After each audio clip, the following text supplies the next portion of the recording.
À quelques mètres des avions en phase d'atterrissage, stationne un aéronef aux couleurs d'Aéroport de Paris.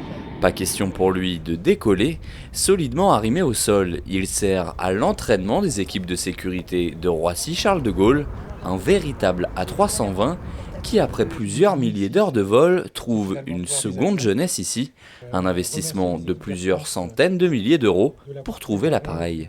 Il faut rechercher parmi les compagnies aériennes celles qui disposent d'avions disponibles, c'est-à-dire qu'elles les sortent des flottes parce que trop âgées.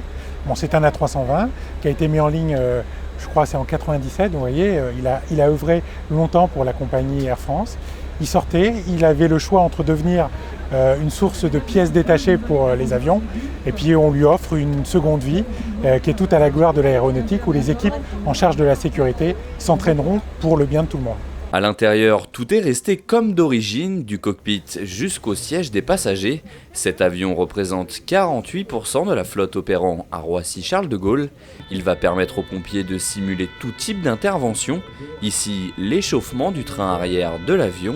Avec cet outil, les 126 pompiers de la plateforme vont gagner en expérience. Bon, on n'a pas attendu cet avion pour pouvoir s'entraîner, heureusement, mais on avait des accords avec nos amis d'Air France, qui a toujours été un grand partenaire pour nous sur la plateforme. FedEx aussi est très gentil avec nous. Alors on s'entraîne autour de leurs avions, mais on ne peut pas y toucher.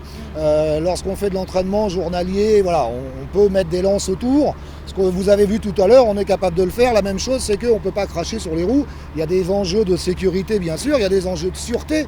On ne va pas ouvrir des portes d'un avion ou d'une soute cargo avant qu'un avion reparte en escale. Donc on pouvait s'entraîner, ce n'était pas la même qualité d'entraînement. Là, avec cet avion maintenant qui m'appartient, on va pouvoir faire absolument tout ce qu'on veut. Les équipes médicales d'urgence vont également pouvoir s'exercer à la prise en charge de passagers blessés ou malades. Enfin, les équipes de dégivrage disposent d'un véritable appareil pour s'entraîner et être plus performants lors de la période hivernale. Au total, plus de 400 personnels de la plateforme vont pouvoir s'exercer sur cet avion.